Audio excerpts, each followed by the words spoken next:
So the first thing I want to introduce is just a little bit about the Sports Institute. And, this is a cool graphic that we have when we sort of say, like, when we think about sports, when we think about athletes, we're thinking about everybody. So when we say athlete, we're talking about you.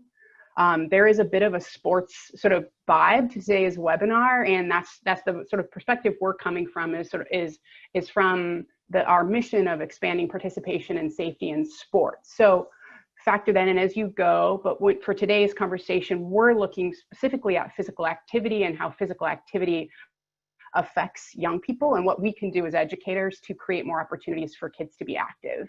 The Sports Institute's roots are in policy and advocacy, and a lot of our work portfolio focuses not only on identifying the challenges that folks are facing in terms of sports safety, physical activity, participation, but also solutions. And the solutions that we are working towards and that we amplify are evidence-based strategies that we think can really move the dial in terms of what young people need to be healthy and active and well, both now and in the long term. The primary ways with which we do work, we have a research arm, an innovation arm, an advocacy arm, and an education arm. So again, our faculty and our team spends a lot of time just thinking about how we can advance knowledge and best practices, how we can contribute to new methodologies or technologies, how we can raise awareness for proven and actionable programs or ideas that we know and have seen work through evidence and research, and how we can just generally promote opportunities for participation. Today's webinar, I want to start with what we're talking about today to make this as tangible for you as possible. What we're discussing is creating opportunities for students to be physically active during the school day. And there's two pieces of information that we want to sort of ground ourselves in.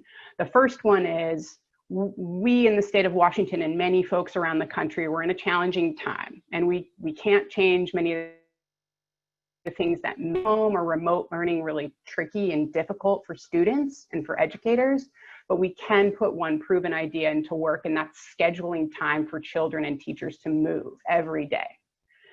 This approach aligns with partners of ours. Shape America understands a sort of holistic approach to physical education, physical activity, recess, movement breaks, all of those things coming together in the school day to create a sort of healthy, physically active learning experience, which we know affects their brains, their bodies, and their social emotional wellness. The other thing is we're working with OSPI at the state level. And again, this aligns with their recommendations and guidance that, the movement day, the school day should include physical activity. And the real question is how and in what way, which brings us to the second point we're going to discuss today. So here's the sort of concept piece. We want to schedule time for children to move because we know it works for a lot of reasons we'll get into.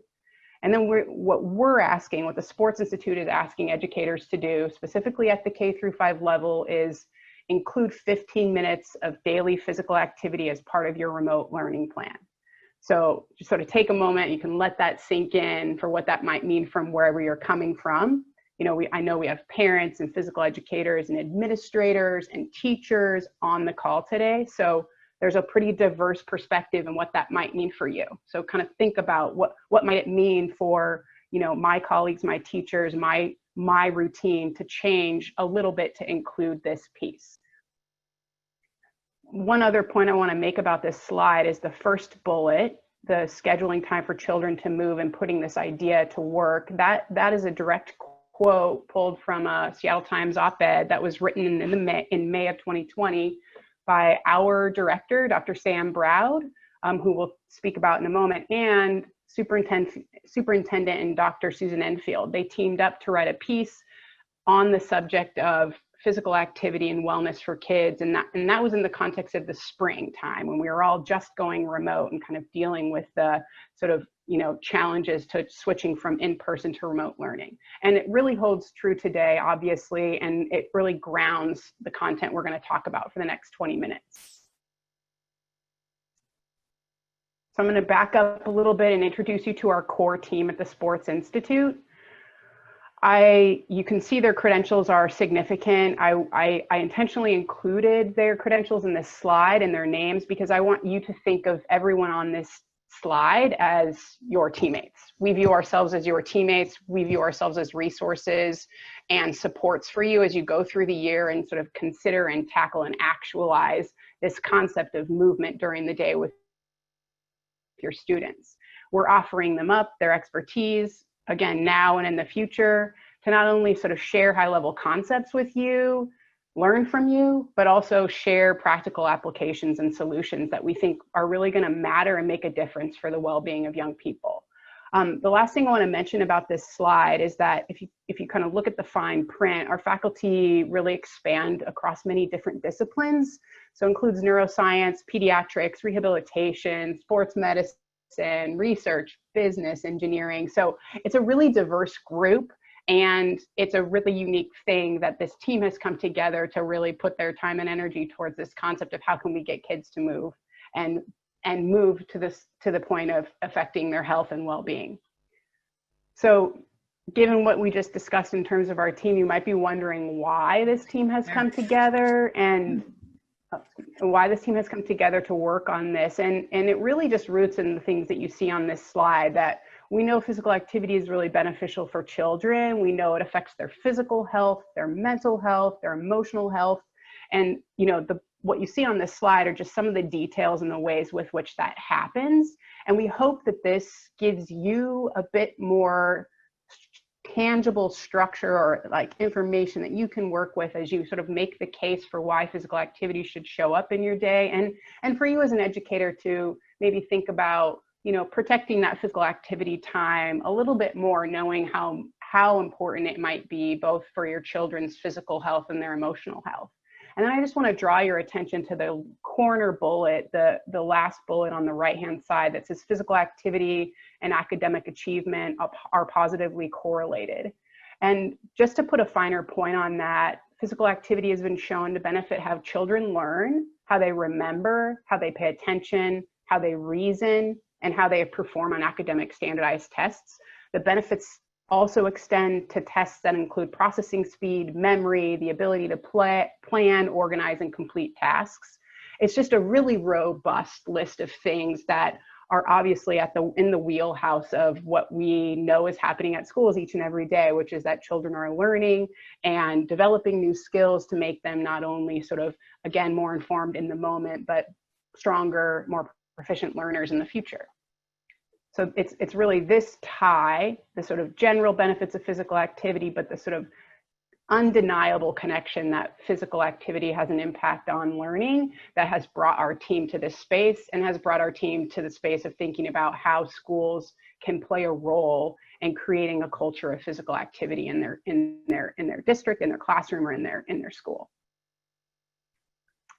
We're going to sort of pause again too to talk a bit about the challenges at hand. So what we just saw in the last slide were a lot of the benefits that we know are associated with physical activity. There are also some really unique challenges we're facing right now. I won't belabor you with this information too much. I think we all know that the challenges are on the table, but just to put some pieces of information in your mind that, what you see on the slide is this is all evidence and research space. The simple fact is that children just aren't moving as much as they need to, and the lack of activity, this sort of inactivity, really being considered as a public health epidemic. So I know these are very strong words and they can be overwhelming and intimidating, but it's just to say that we all understand the benefits of physical activity are so clear, and we also understand that not every child is tapping into that. Not every person is able to sort of realize those benefits, and that's the thing we want to talk about shifting today. The other thing I'll mention before we leave this slide, which is an elephant in the room to say the least, is that everything we know about what children were facing in terms of challenges to physical activity before the COVID-19 pandemic has essentially been worsened after and during. So we're just in a really challenging space with this, and it might be one of the things that we can come back to in this way, not only because we know it's good for children's bodies, but because we know it's going to be good for their social emotional wellness as they return to school and sort of and learning and deal with the sort of trauma and the challenge that has happened as a result of COVID-19. last point on this slide is two of our faculty, Dr. Cindy Lin and Dr. Sarah Chrisman, presented about a month ago on this subject specifically, the effects of COVID-19 on physical activity for adults and youth. We have that webinar recorded, and I, as follow-up to this webinar, will share that with you. So if you're interested in getting into the details and some of the data around explicitly what has happened as a result of COVID-19 in terms of physical activity, I'll share that with you, and that's a pretty amazing resource as well. Great. So let's come back to where we're talking today. Again, creating opportunities for students. So these are our two sort of founding ideas. This is the framework with which we're talking. And so we're going to spend the last part of the webinar talking about the second bullet, which is, again, how do we include physical activity in the school day in this sort of tight window of 15 minutes? What might that look like? What ideas might we have in order to make that happen? So we're going to talk about a program called the Daily Mile, which we think is one of the simplest ways for children to be physically active during this. I'm going to tell you a little bit about the program in and of itself, as the way it was intended to run. So thinking about maybe a year ago, before we found ourselves in the situation we do today, what the program looked like. And I know for many of you on the webinar today are new to the Daily Mile, so we want to take a second to sort of unpack what it is as its concept when it was founded, and then talk a little bit about what it might look like in a remote learning context. So first thing you'll see on this slide with the Daily Mile is it's 15 minutes of jogging and running during the school day. And for our application, it's intended to be at the K through 5 level. So picture children in the classroom, they're with their second grade teacher. It's time to do the Daily Mile. It's pencils down, everybody stands up, lines up at the door, goes outside for their 15 minutes, and then comes back in, sits down, pencils back up, goes back to work. One thing to note about this is that I think most people on this call probably understand that the daily recommendation for physical activity every day for children is 60 minutes. So this is about a quarter of what kids need to move every day, which, depending on how you look at it, it's actually quite significant. If we could take care of a quarter of what young people need every day in terms of physical activity, we'll be much more further ahead than we are today. A little bit more about the program, that it was founded by a head teacher in Scotland, Miss Elaine Wiley. And she essentially started this program about 10 years ago in 2009, because she just noticed that her school children weren't moving very much, and that she understood that physical activity essentially played a positive role in a lot of different ways. And she wanted to see how their school could infuse more opportunity for kids like that, specifically around impacting health, learning, and student behavior. And so fast forward 10 years down the road, now the Daily Mile has become a global phenomenon. There's more than 2 million children worldwide participating in 78 different countries. And the Sports Institute is a program and research partner of the Daily Mile. Which brings me to a couple other points to mention, in that our current work includes program and research, and we've been working with this program for several years now. And thus far, our research has shown that we've found it to be logistically feasible for children. We've also seen some inkling of improvements in standardized tests, specifically around mathematics, though much more research is needed to validate these learnings. We are in a position now going into the year ahead where, programmatically, we're interested in finding all teachers and communities who are able to bring this sort of concept of movement in. And if the Daily Mile is the way that your school can do that, that is awesome. We feel like there is an incredible urgency around this, and the 15 minutes of movement through the Daily Mile is perhaps the simplest way to get at it. And we want to talk a little bit now about what that remote learning application of the Daily Mile might be. So similar to the slide you just saw, the things above the line on this slide that you're looking at are items that align with what the Daily Mile has originally been intended to be. Again, 15 minutes, it's free school-based physical activity, it takes place outside, it's in addition to PE and recess, and it doesn't require any special training. So again, as simple as that narrative I explained a few moments ago. Then below the line is something just to think about in terms of applying during the remote learning session. So what we're envisioning is that teachers include this as part of independent learning time, and that it's integrated into your online learning platform, whatever that might be. And what we also understand is that districts are using many different learning platforms. There's a lot of ways to tweak and apply and integrated this kind of program in your learning platform. So you're gonna have to think creatively about what that might look like. And I'm here, and there's a team of educators too working with us who are here to help problem solve, tailor, think about some of the challenges you might face as you do that. The second bullet underneath the line is participation and or guidance from families is really relevant. And I know that's a really challenging thing. But obviously, if children are at home and you're asking children to do things as part of independent learning time, there needs to be some sort of engagement with families if possible. And then also just thinking about what that feedback from the student to the teacher might look like in order to create some dialogue around this, and then also some feedback or some accountability. And then the third bullet, which is perhaps one of my favorite things about this program and the sort of concept that we're talking today, is that the teacher participates as well. And that's an original tenet of the Daily Mile, is the teacher participates with children during the school day. Now that we're remote, what we're asking is, as you include your 15 minutes of physical activity in your school day, that you are also, as an educator, doing that same movement. And what we know is that's going to create just a really organic new point of engagement between teachers and students that, given all the things that we're facing, might be really critical in terms of, be healthy and well as we go into the learning year ahead.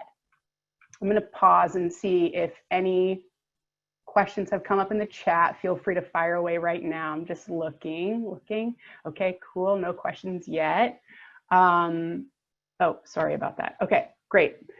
Let's go ahead and talk a little bit more about Daily Mile during remote learning resources. I included this slide. I wanted to point out a couple things. This is a screenshot of the Daily Mile USA website. It's an amazing resource. There are incredible resources there that are wonderful to sort of speak to the core of what the Daily Mile might be. And I'm gonna just highlight a couple things. There's a page dedicated to the Daily Mile at home, and then there's a page dedicated to resources that includes really awesome PDFs that are printable, things that you can put in your classroom, ways that you can sort of conceptualize this idea. And we encourage you to use it. And we encourage you to reach out to me, to the folks who work at the Daily Mile USA directly, to troubleshoot, problem solve, and think again creatively about what this might look like in your community. The other thing I want to mention is that if you find yourself feeling like you need a resource or something that isn't quite there yet, let us know. We're actively evolving this and developing this. And again, all of us are kind of flying the plane, building the plane as we're flying it as we go into the year ahead. And that's the same thing. That's true for the Daily Mile as well. So we'll do our best to be as responsive as we can, both on the Sports Institute side, but also on the Daily Mile USA side. The next bit of this presentation, and we're coming down to 8 minutes or so, is just to let you know that we understand also that the Daily Mile is maybe not something that fits into every single learning community for a lot of reasons. And you can take a second right now and just sort of think about what challenges young people might be facing, where and in your classroom, I guess. Just think about those challenges that children might face in your class specifically. And it might not work for everybody. So I want to take you through a few more resources that I think are really relevant to sort of going back to that main concept of protecting those 15 minutes of physical activity during your remote learning day. So first, we're going to start with the basics. So these are some really basic concepts of activities that could be pulled in. So this is not particularly sophisticated. There's things that you can ask your students to do outdoors that help create physical activity. There's things you can ask your students to do indoors. And then there's other alternatives that are more screen-based. And from our perspective, what we want you to remember is that there's sort of three main things you want to remember going into the year ahead. One is that the 15 minutes as part of your routine, your class routine. The second is your teacher participation. And then the third piece we haven't talked about yet is the quality of the movement. In that, when we think about physical activity that's health promoting, what we're talking about is physical activity that's moderate to vigorous. So this is activity that children would do where they get a little bit sweaty, their heart rate comes up, maybe they're kind of breathing hard enough to where they can't sing a song, but they could talk. So it is a little more, it's more strenuous than just a stroll down the street. But so we want you to keep that in mind. We are trying to say, we want you to find 15 minutes of movement, make sure it's moderate to vigorous if you can, and just do it every day as part of your normal routine. The next couple slides, we're going to talk about this last section, screen-based alternatives. And screen-based alternatives are relevant here in that it's something that children can tap into in a sort of closed environment without leaving their residence, wherever they live. They can sort of take cues from a screen that's pre-recorded, obviously, and that it gives the teacher maybe a little more control or direction to sort of give children and guidance on what they want children to actually be doing, as opposed to some of these other ideas you see on this screen, like hiking or climbing trees or biking or playing Frisbee. Those are things that some children could sort of figure out with their families, but some children might need a little more guidance and might benefit from a little more guidance. So let's talk about screen-based physical activity options. So again, if the daily mile is not something that works for your class, for your school, for your district, here's some other alternatives to consider that we at the Sports Institute are working on. So this is just an example of some of the activities that we have pulled, we've curated from the amazing and infinite resources that are available on the internet. We all know on this call, there are so many amazing resources on the internet. And one of the biggest things we've heard from teachers is that it's incredibly time consuming to go ahead and try and find the exact right physical activity option to plug in if your children aren't able to do the daily mile. So we're going to do that legwork for you. So this is just a quick screenshot of some examples. So the way that we'll be curating a list is we'll put a direct link, the name of the activity, how many minutes it is, and then this does not include it, but a short description of what it is. So teachers can plug and play much more easily. And we understand, again, you can picture a scenario where, either your whole class is doing the daily mile, or maybe your class is doing the daily mile, or they have an alternative that's available to them. They could potentially even pick.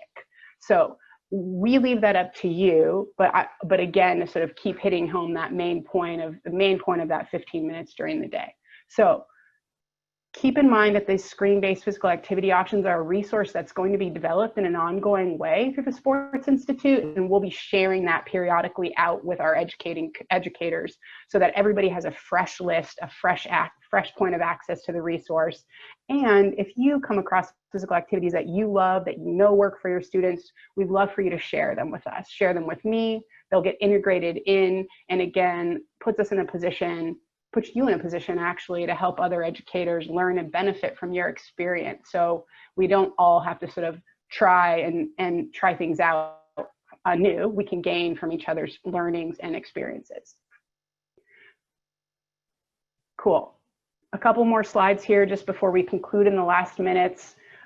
Few tips for success going in the year that we'd love for you to think about. Again, including the physical activity as part of your routine through the daily mile or an alternative. Assigning it as part of your learning expectations and integrated into your class learning platform. And to give you an example of that, there's one educator we spoke to who's going to include the daily mile as part of a list of independent learning tasks that students have to check off every single day. Just like 20 minutes of reading, the daily mile, multiplication tables or something like that. So it can be as simple as that, but it's really important that the teacher has a partnership with the student that in order to create some engagement and again, some accountability and frankly, a really cool way for you to talk with your students about something that is, a more non-traditional sort of learning subject. And the last bullet is encouraging family support and participation, which again, we know is challenging, but important. So doing whatever you can to pull in family units in order to participate as well. And, we know that it's good for families as well. It's good for the mom, dad, brother, uncle, whomever is at home to be physically active, just like it is good for teachers to do the same thing.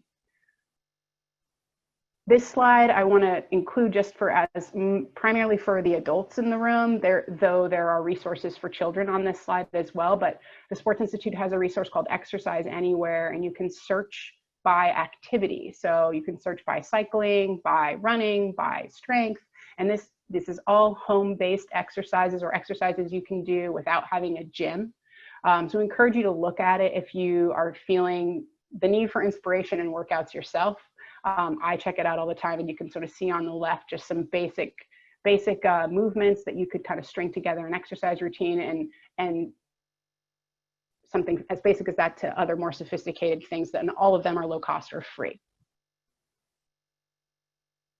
All right, we've got about 1 minute left. So where does this leave us?